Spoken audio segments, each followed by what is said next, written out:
আহা, হায় হায়, 1 মিনিট ভাইবেন।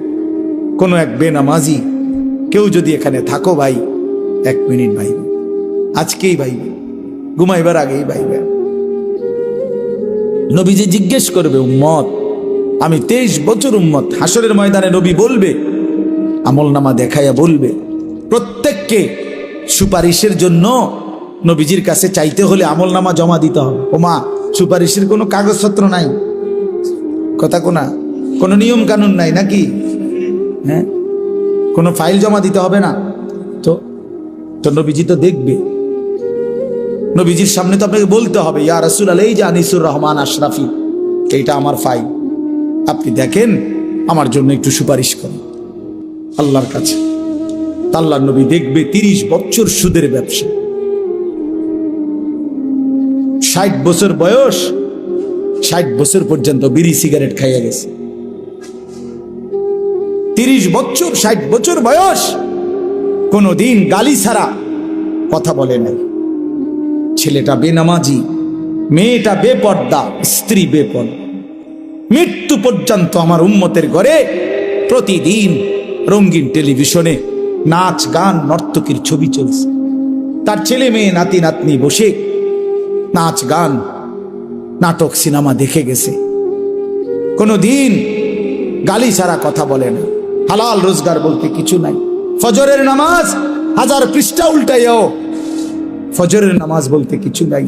আল্লাহর কসম, আমরা উর্দু কিতাবে পড়ছি, নবীজি চোখের পানি ফেলে দিবে, নবী কাঁদবে, আল্লাহর নবী কাঁদবে, বলবে, উম্মত, আমি সেই নবী যে 23 বছর তোদের জন্য কেঁদেছিলাম। আমি সেই নবী যে পেটে ক্ষুধার কষ্টে 2টা পাথর বাঁধছিলাম। আমি সেই নবী তায়েফের রক্তে যে সমস্ত শরীর রক্তাক্ত করেছিলাম। উহুদের দান শহীদ করা রক্ত নিয়ে ময়দানে পড়েছিলাম বেহুশ হয়ে। আমার এত রক্ত, আমার এত চোখের পানি, আমার এত ক্ষুধার কষ্টের বিনিময়ে উম্মত, এই আমলনামা, তুমি আমারে এত বড় বেইজ্জতি কেমনে করলে? আমি কেমনে আমার আল্লাহর সামনে এটা দেখাবো যে আয় মাওলা, এটা শ্রেষ্ঠ নবীর, শ্রেষ্ঠ উম্মতের আমলনামা? বলে, কোন বাপ যদি 8 বছর ছেলেটাকে ইউনিভার্সিটিতে পড়ায়, তো গরিব বাপ তার ছেলেটাকে মনে করেন ভিটা মাটি বসত সব বেচ্চা, নিজে না খাইয়া ছেলেটার 1 লাখ লাখ টাকা পড়ালেখার খরচ দিছে। 8 বছর পরে, 6 বছর পরে বাপ রেজাল্ট সার্টিফিকেট দেখতেছে যে ফেল।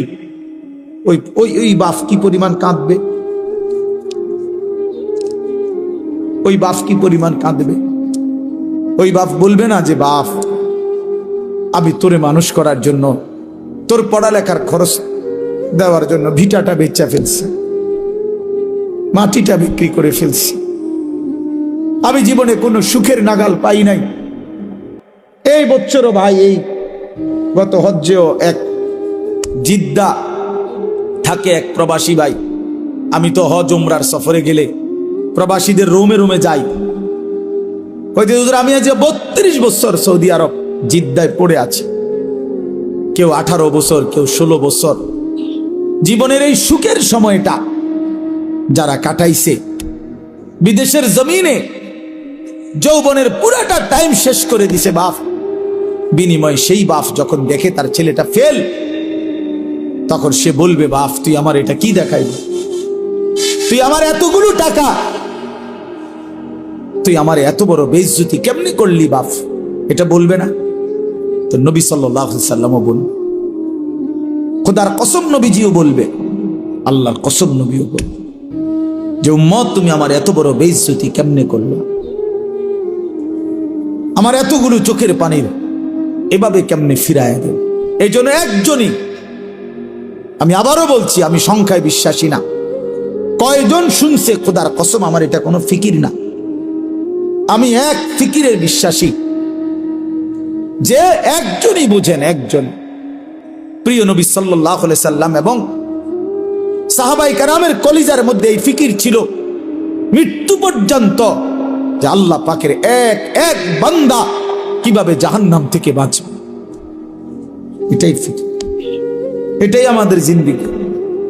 বাবারা, আপনাদের কাছে অনুরোধ, নিজের ছেলে মেয়ের দ্বীনের প্রতি নজর দিয়ে যুদ্ধ করেন, কষ্ট করেন। ছেলেটা নামাজ কেন পড়বে না? মেয়েটা পর্দা কেন করবে না? স্ত্রী কেন পর্দা করবে না? আপনি এটার উপরে হাজারবার চেষ্টা করেন। আলেমে দ্বীনকে পরামর্শ নেন, কোরআন সুন্নাহর দিক নির্দেশনা কি আছে এটা আপনি জেনে নেন। আপনি ওই পদ্ধতি প্রয়োগ করেন। স্ত্রী যদি নামাজ না পড়ে, আল্লাহর বিধান কি? স্ত্রী যদি পর্দা না করে, আল্লাহর বিধান কি? ছেলে মেয়ে যদি সেজদা না করে, হারামের মধ্যে লিপ্ত থাকে, আল্লাহর বিধান কি? এটা জেনে আমল করার চেষ্টা করেন। এমন নয়তো আপনিও আটকাবেন, সন্তানাদিও আটকাবেন। আখিরাতের ময়দানে কমপক্ষে প্রত্যেক মানুষকে নিজের এবং নিজ পরিবারের সদস্যদের ব্যাপারে আল্লাহ পাক জিজ্ঞাসা করবেন। এটুকুর জবাব সবাই দিতে হবে। কমপক্ষে এর মাফ কারণে আমি আর আমার বিবি বাচ্চা একই হিসাব আমারই দিতে হবে। তোমার বিবি বেনামাজি হলো কেন? বেপর্দা হলো কেন? তোমার ছেলে মেয়ে নামাজ পড়লো না কেন? আপনি কদ্দুর বলছেন, কি বলছেন, কদ্দুর চেষ্টা করছেন? আল্লাহর কাছে তো হিসাব আছে, ঠিক না? কথা বলে না কেন? আল্লাহর হিসাবে যদি হয় যে না, আমার বান্দা তার শেষ নিঃশ্বাস পর্যন্ত চেষ্টা করছে, তো ঠিক আছে, আল্লাহ মাফ করে দিবে। আর যদি আল্লাহ তো জানে আপনি কদ্দুর চেষ্টা করছেন না করছেন, আপনি নামাজের ফিকির করছেন যেদ্দুর, বিদেশের ফিকির করছেন তাতে 100 গুণ বেশি। আরে তো বাদ দাও, লাগতো না, পড়লে ফরুক, না পড়লে নাই, চাই বিদেশ ফাটাই দাও। বিদেশের 12 লাখ টাকা ব্যবস্থা করতে দুয়ারে দুয়ারে ঘুরছেন আপনি। 3 লাখ টাকা সুদে লইছেন, 3 লাখ টাকা কিস্তিতে লইছেন, 6 লাখ টাকা জমি বেচা লইছেন, 12 লাখ টাকা মিলাইয়া বিদেশ ফাটাইছেন আব্বা। এরপর হুজুরের থেকে আইয়া কইছেন, হুজুর খাস করে দোয়া করিয়েন তার লাগিয়া। আল্লাহ আল্লাহ করিয়া বহুত কষ্ট করিয়া টাকা মিলাইছে, খাস করে দোয়া করতো। কি দোয়া? হুজুরে কি দোয়া করতো? যে আল্লাহ নিজের সুদে টাকা দিল, সেটি বরকত দেন নাকি? তো কি দোয়া করতো? হুজুরে কি দোয়া করতো? যে আল্লাহ ওনার কিস্তিতে বরকত দেন। এই দোয়া করলে তো হুজুরের ঈমান থাকবে। জানেন এটা? হারামের উপরে দোয়া করলে কি থাকে না? ঈমান থাকে। এরকম দোয়া যদি কোনো হুজুর জেনে বুঝে করে তো হুজুরের ঈমান থাকবে, তো মুসিবত না? আপনি কি খামখেয়ালি মনে করছেন? হারামের উপরে দোয়া করা যায় না, হারামের উপরে আল্লাহর কাছে কি করা যায় না, এটা নিষেধ, হারাম এটা। এই জন্য বিদেশ পাঠাইতে আমি নিষেধ করি না। যার রিজিক বিদেশ, সে বিদেশেই যাবে। যার রিজিক এখানে, সেখানেই থাকবে। প্রতি লোকমা যার খাবার যেখানে, সে সেখানে পৌঁছবেই। কিন্তু আমার সিদ্ধান্ত থাকতে হবে, আমি হারাম করব না, আমি হারাম নেব না, আমি আল্লাহর নাফরমানি মানব না। আমি যুদ্ধ আমার সন্তানের সাথে আমি বলে দেন, বাপ তুই আল্লাহকে সেজদা করো না, বিবি তুমি নামাজ পড়ো না, পর্দা করো না। তুমি মনে রাখো, যদি আমি দুনিয়াতে ভয়ে আতঙ্কে যদি তোমার লগে নাও পারি, তো মনে রাখো আমার মনের কষ্ট থেকে যাবে। আমি তোমার লগে পারলাম না, ঠিক আছে, কিন্তু তুমি আমার এটা মনে রাখো, আমি তোমার প্রতি অসন্তুষ্ট। ছেলেরে বইল বাপ, যে বাপ তোর উপরে আমি অসন্তুষ্ট, তো যে সন্তানের উপরে তার মা বাবা অসন্তুষ্ট, ও জাহান্নামী। যে স্ত্রীর উপরে তার স্বামী অসন্তুষ্ট, ওই মহিলা জাহান্নামী। তো তুমি তারে বলো, তো নামাজ পড়বি না বেটি, পর্দা করবি না বিবি, তুই আমার হুমকি দাও, ঠিক আছে, তুই আমার জেল খাটাইবা, তুই আমার নারী নির্যাতন মামলা দিবা, ঠিক আছে যাও, কিছুই করতে পারলাম না তোমারে, তো এর মনে রাখো আমার কলিজারা তো আটকে থাকতে না। কথা বলেন না কেন? কলিজারে কি জেল দিতে পারি? তো কলিজা দিয়া বলে গেলাম আমি তোমার প্রতি অসন্তুষ্ট। এর দূরে সারবে তো ওই মহিলা কেমনে জান্নাতে যাবে? স্বামীরে অসন্তুষ্ট রাখা। ওই সন্তান কেমনে জান্নাতে যাইব? বাপ মারে অসন্তুষ্ট রাখা। বলেন চাচা। আল্লাহ আমাদেরকে হেফাজত করে। রাসূলুল্লাহ সাল্লাল্লাহু আলাইহি সাল্লাম বলেন, উম্মত তোমার স্যান্ডেলের যদি ফিতাটাও ছিঁড়ে যায়, শিরাকা না আলাইক, তোমার স্যান্ডেলের যে ফিতা এটাও যদি ছিঁড়ে যায়, নবীজি বলছেন কাউরে বইল না, সবার আগে আল্লাহকে বলো। সবার আগে কাকে ডাকো? এটা মুসিবত, ছোট্ট মুসিবত। স্যান্ডেলের ফিতা ছিঁড়ে যাওয়া এখানে মুসিবত না, শুধু ওই মক্কা মদিনা, বিশেষ করে মক্কা শরীফ যদি কোন আনতে ছিঁড়ে যায়, আমার জীবনে একবার ছিঁড়ছে। কষ্ট কারে কয়? শুধু এক জোড়া জুতা কেনার জন্য হারাম শরীফের সীমানাটার থেকে দোকানটা পর্যন্ত গেছি, আমার পাওটা মনে হয় যেন পারতালটা জ্বলে গেছে। এক জোড়া জুতার জন্য দৌড় দিছি, দৌড়াইয়া গেছি, কোনো আইটটা না, এত গরম এটা নিচে। কথা বুঝছেন না? তখন বুঝা গেছে স্যান্ডেলের ফিতা ছিঁড়ে দেওয়াটা কি পরিমাণ মুশকিল। মানে ফিতাইটা ছিঁড়ে গেছে, এখন হাঁটতে পারতেছি না। এখন আন্দাজে আরেকজনের জুতা কিনে গেতে আর মেরে কি যে জুতা চুরি করে নিলাম, এর কোনো সুযোগ আছে? তো খালি পায়ে দৌড়াইয়া গেছি ওই দোকান বাহিরে, মানে সীমানা পার হইয়া তো দোকানে যাইতে হবে, কোনো একটা দোকান থেকে না এক জোড়া জুতা কিনা, এক জোড়া স্যান্ডেল কিন। তখন দেখছি মানে পাউটা যেন পুইরা গেছে শুধু। এই জন্য আল্লাহ নবী সাল্লাল্লাহু আলাইহি সাল্লাম বলেন, তোমার যদি স্যান্ডেলের ফিতাটাও ছিঁড়ে যায়, সবার আগে ডাকবে কাকে? আল্লাহকে ডাকবে, আল্লাহকে। আম্মান ইউজিবুল মুদতাররা ইযা দাআহু ওয়া ইয়াকশিফুস সুআ। আল্লাহ তাআলা বলেন, হায় বান্দা, তুমি যখন অসহায় হয়ে পড়ো, আমাকে ছাড়া তুমি আর কাকে ডাকো? আমাকে ছাড়া ডাকবে কাকে? কে তোমার ডাকে সাড়া দিবে? তোমার রোগ, তোমার অসুস্থতা, তোমার পেরেশানি, তোমার অভাব, তোমার দুঃখ, তোমার দুর্দশা, বলো বান্দা, আমি ছাড়া এই অভাব দুর্গতির মুহূর্তে কে তোমার ডাকে সাড়া দিবে? বলে আসলে কেউ আছে? ওয়ায়াকশিফুস সুআ, তোমার সমস্ত মুসিবত, মন্দ অবস্থা, দুরবস্থা দূর করার ক্ষেত্রে আল্লাহ বলে, বান্দা আমি ছাড়া আছে কি? আমি ছাড়া আছে। কোরআনে এই কথাটা আল্লাহ তাআলা, আমার এই আয়াতটার তর্জমা বললে আমার কথা শেষ। আমি শুধু এই কথাটার তর্জমা বোঝানোর জন্যই বলতেছি এই কথাগুলো। মানে আল্লাহ তাআলা পুরা কোরআনুল কারীমে আমাদেরকে বুঝাইছেন, বান্দা আমারে ছাইরো না, আমারে ছাইরো না বান্দা। আমারে বাদ দিয়ে যদি অন্য কোনো দিকে কেউ একটু ভরসা করে, নজর দেয়, আমার হুকুম আমারে বাদ দিছে, আমার কথা মনে নাই, খোদার কসম আল্লাহ বলে, বান্দা আমার বেশি কষ্ট লাগে। আমি যে সব প্রয়োজন পূরণ করি, করতেছি, বান্দা তুমি কেন অন্যের কাছে যাচ্ছ? কেন যাচ্ছ?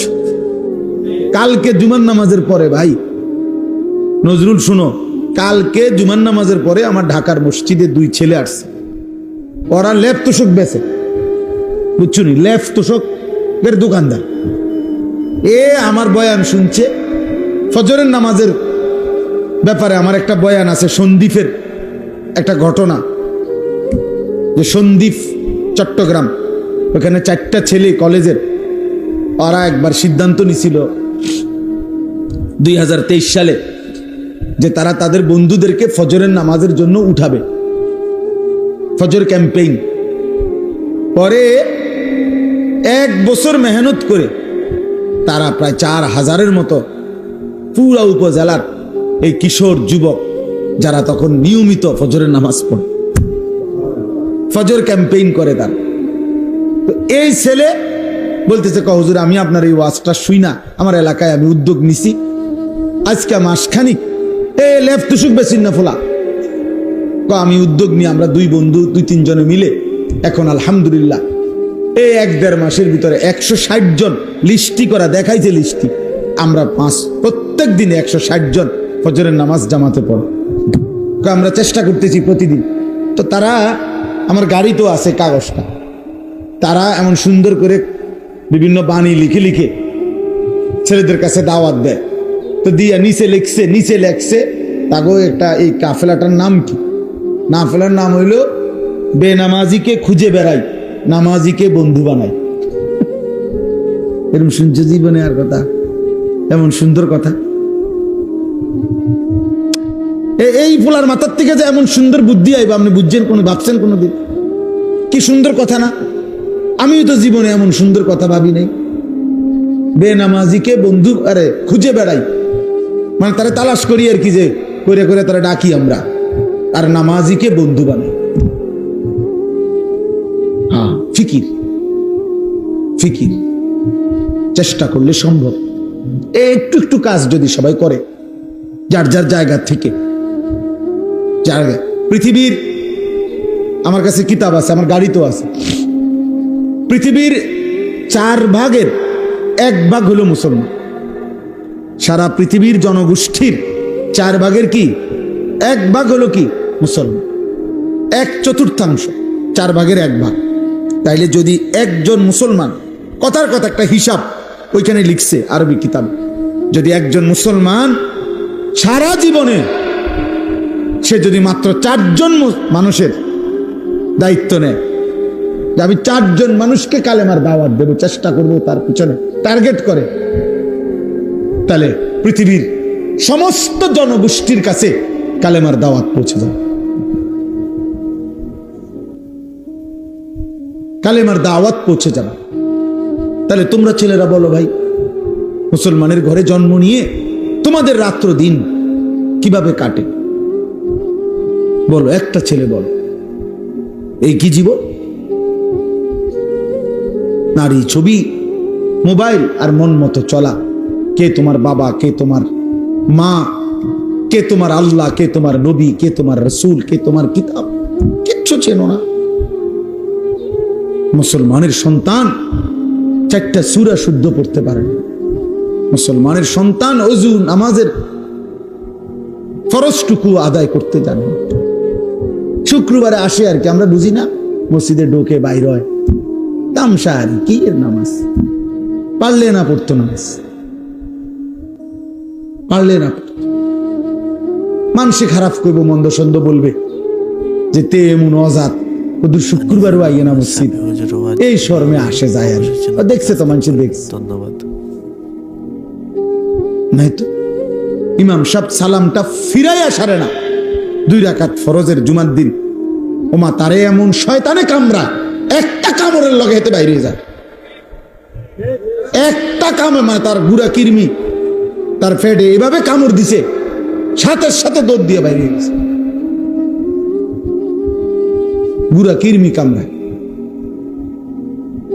কারণ সে তো আসছে মূলত হাজিরা দিতে, ওই নামাজের জুমার আগের 4 রাকাত সুন্নত, জুমার নামাজের পরে 4 রাকাত সুন্নত, এত কিছু দিয়ে হেড টাইম আছে, হেতে আইসা হাজিরা দিত। মানুষে দেখছে তো, সারছে তো, জানে না মানুষে দেখছে, আপনি যে আইয়েন মসজিদ নাই তো 4 রাকাত সুন্নত জুমার নামাজের পরে, এটা ইমাম সাহেবের বাফের সম্পত্তি। কথা বলেন না কেন? এটা যদি সবার জন্য দরকার না হইতো তো ইমাম সাহেব পড়ে কেন?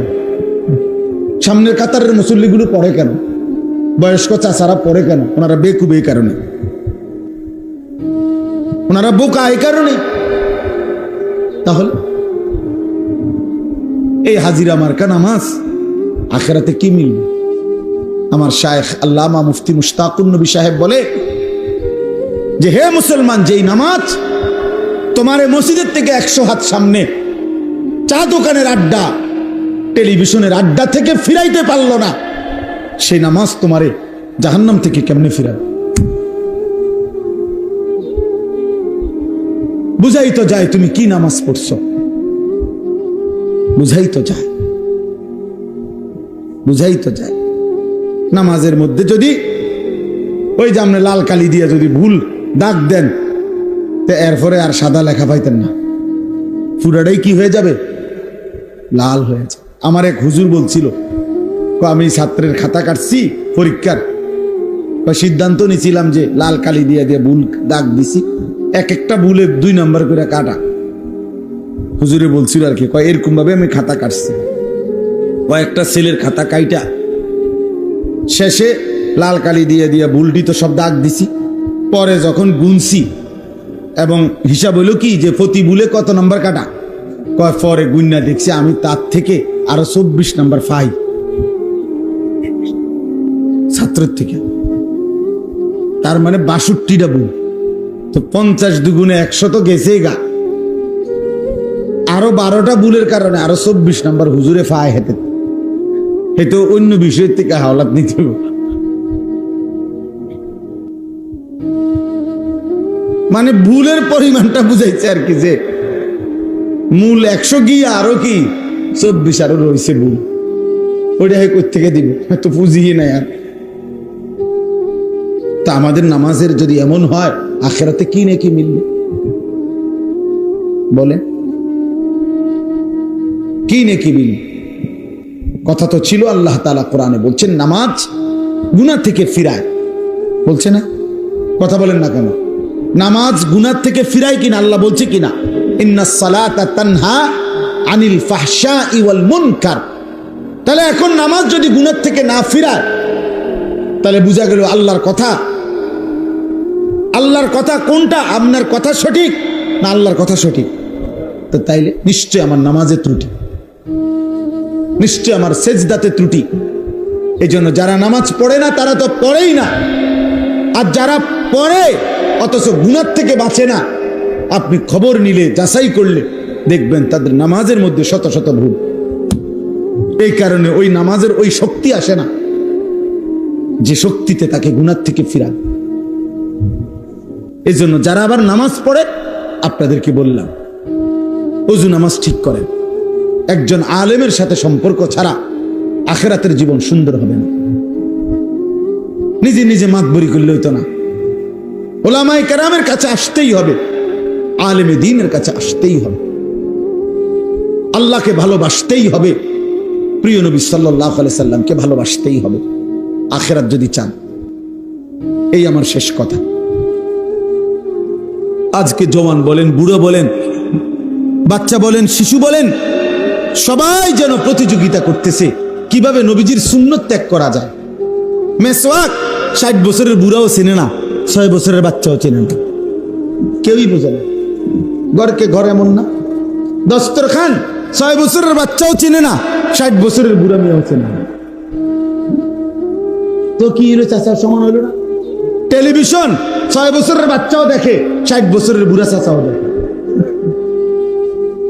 কথা বলেন না কেন? তো তো বরাবর হয়ে গেল না?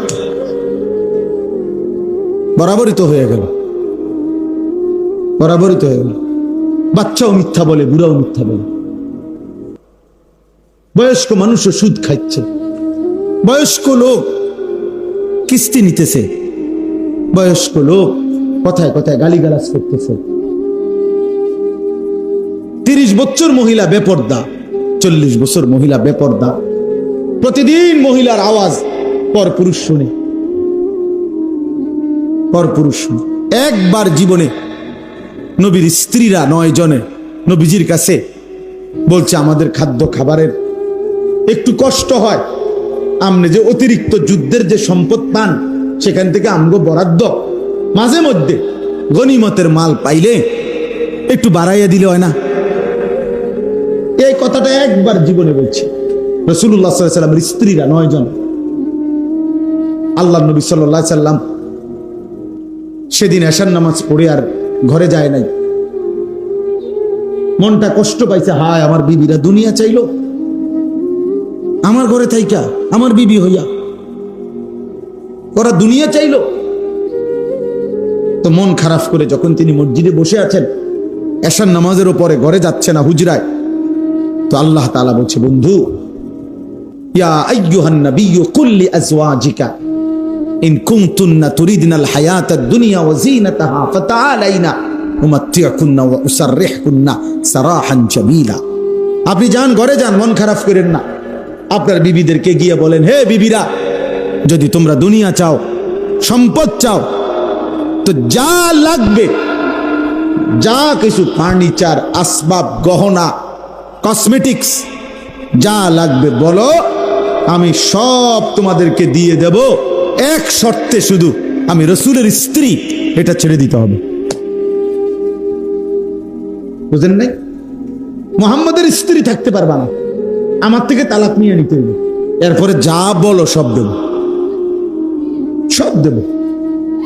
وَإِن كُنتُنَّ تُرِيدْنَ اللَّهَ وَرَسُولَهُ وَالدَّارَ الْآخِرَةَ فَإِنَّ اللَّهَ أَعَدَّ لِلْمُحْسِنَاتِ مِنكُنَّ أَجْرًا عَظِيمًا। আর যদি আল্লাহকে চাও, রাসূলকে চাও, আখিরাতকে চাও, তো এখন নিয়মিত নেক আমল করতে হবে, মুহসিনাত হইতে হবে, মানে নেককার নারী হইতে হবে। তাহলে আমি আল্লাহ ওয়াদা দিলাম সর্বশ্রেষ্ঠ বিনিময় জান্নাত দিয়ে দেব। সিদ্ধান্ত নাও, দুনিয়া চাইলে রসুল ছেড়ে দাও, আল্লাহ রসুল আখেরাত চাইলে দুনিয়া ছেড়ে দাও। আল্লাহ নবী সাল্লাল্লাহু আলাইহি সাল্লাম আম্মা জান আয়েশা রাদিয়াল্লাহু তাআলা আনহাকে বলছে, ঘরে আয়েশা নবীর স্ত্রী আয়েশাকে, আয়েশা শোনো, তোমাদের দাবি দেওয়ার ক্ষেত্রে আল্লাহর পক্ষ থেকে এখন আয়াত নাযিল হয়েছে, আমি শুনাইতেছি। তবে ভূমিকা বলছে নবী একটা, যে আয়াতটা বলার আগে আগে শোনো, তৎক্ষণাৎ জবাব দিও না। তুমি বাকি 8 জনের লগে মিটিং করো, মশওয়ারা করো, পরামর্শ করো।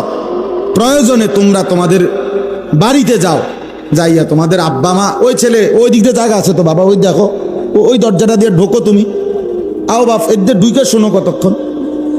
তো দেখেন নবীজি ভূমিকা কয় যে তোমাকে আব্বা মার লগে দরকার হলে গিয়ে কি করো, বুঝ কইরো, পরামর্শ কইরো, তোমরা মিটিং করো। তো এরপরে উত্তর দিলে চলবে, নগদ উত্তর দিও না। আয়েশা রাদিয়াল্লাহু তাআলা আনহা বুঝছে ঘটনা ভালো না, মনে আর বুঝুন তো যা বুঝার বুঝাই লাগছে যে লক্ষণ বালা না, যে এমনি গুছাইতে আছে। তো বলতেছে ইয়া রাসূলুল্লাহ, কারে কারে জিগামু এটা পরে, আগে আয়াত বলেন, মানে আল্লাহ কি নাজিল করছে এটা না আগে কইবেন। পরামর্শ তো কার লগে করবে সেটা আমি বুঝমু, আপনি আগে বলেন কি ঘটনা, কি আয়াতে না কইবেন আগে। তো নবীজি বলছে আল্লাহ এই আয়াত নাজিল করছে, দুনিয়া চাইলে নাও, রসুলকে ছেড়ে দাও। আখেরাত চাইলে আল্লাহকে চাইলে, রসুলকে চাইলে অপেক্ষা করো, আখেরাত মিলবে, আজরে আজিম মিলবে, জান্নাত মিলবে। আম্মা জান আয়েশা রাদিয়াল্লাহু তাআলা আনহা বলেন, আল্লাহর কসম ইয়া রাসূলুল্লাহ, কাউকে জিজ্ঞেস করতে হবে না, বাকিদের লোক পরামর্শের দরকার নাই, মা বাবার পরামর্শ দরকার নাই। যদি আপনাকে হারাইতে হয়, দুনিয়া যদি আমি 100বারও পাই, আমি এমন দুনিয়া চাই না। আপনাকে হারিয়ে, আপনার মতো স্বামীকে হারিয়ে এই দুনিয়া আমি 100বার দিলেও নেব না। প্রত্যাখ্যান করছেন যে আরে না, বলেন কি, বলছিলাম একটা আবদার, কিন্তু তার মানে আপনাকে হারাবো। আসসালামু আলাইকুম প্রিয় দিনী বন্ধুরা, আনিসুর রহমান আশরাফি হুজুরের ওয়াজ যদি আপনাদের ভালো লাগে অবশ্যই চ্যানেলটি সাবস্ক্রাইব করবেন। ধন্যবাদ।